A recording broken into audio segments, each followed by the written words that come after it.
Welcome to Glorious College. We're off on a magical campus adventure, ready for gossipy looks. Instead of heading to a restaurant, their car stops by the lake, the romantic picnic spot Jack meticulously planned. They spend hours chatting from sunset to moonrise, a real philosophical discussion. However, right at the moment when Annie suddenly brings up the real purpose of the date, the thunder rumbles loudly, and Jack instantly becomes aware of the dramatic turn of events. On the way back, the pouring rain adds a dramatic effect to their story, intensifying the atmosphere. A wrecked fence and a burning car appear, and their reactions are straight out of a movie scene. They rush to the car and find a dying old man. Jack bursts through the door like a superhero to save the day.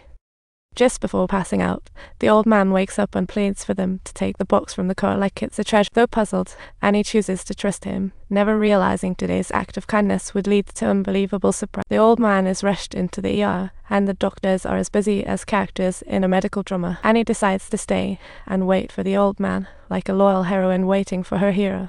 "I'll be right here waiting. Thank you.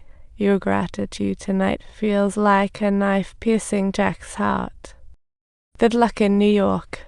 After Jack leaves, Annie sits alone in the corridor until midnight, as if waiting for destiny to unfold. Driven by boredom, she opens the box to find neatly arranged letters talk about a millionaire's secret.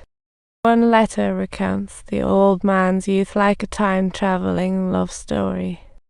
Ella secretly crushes on this girl, and they unexpectedly meet at a funeral, a clever twist.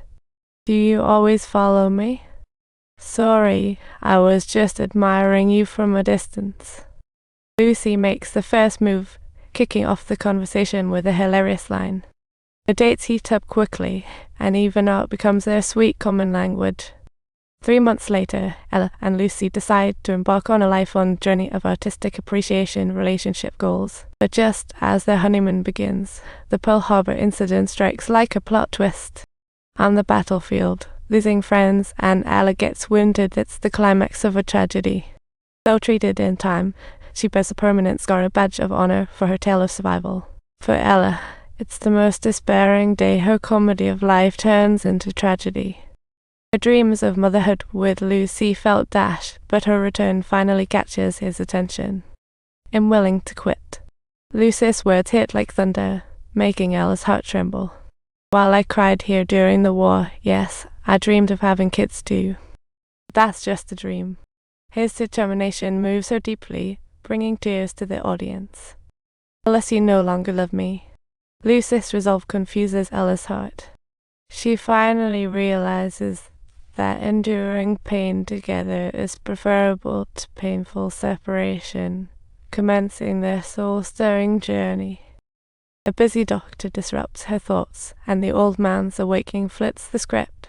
But the old man's first words aren't thanks. He blames her for saving him, a real plot twist. Turns out she caused the crash on purpose to end her life. The plot thickens dramatically. "Want to read my letters? It is real pretty." The old man doesn't blame Annie, but the truth comes out. He insists that Annie read it for him, as if revealing a secret, leaving us all curious. Due to the letter's content, she usually can't find anyone to read it for her, and now Annie is the key person. She finds emotional resonance in the letters, almost becoming part of the story. Just as she reads, Jack arrives at the hospital with the unexpected guest photo. The old man's love story touches Annie, making her reflect on her own long-distance relationship, a sweet contrast. Curiosity spurs her to invite Jack to the bar for drinks, talk about high-level dating skills. They spend wonderful time together, chatting away in the bar, becoming each other's support. Life turns sweet as Annie moves into Jack's house, starting a new chapter. They train together and compete together, living life at its fullest peak.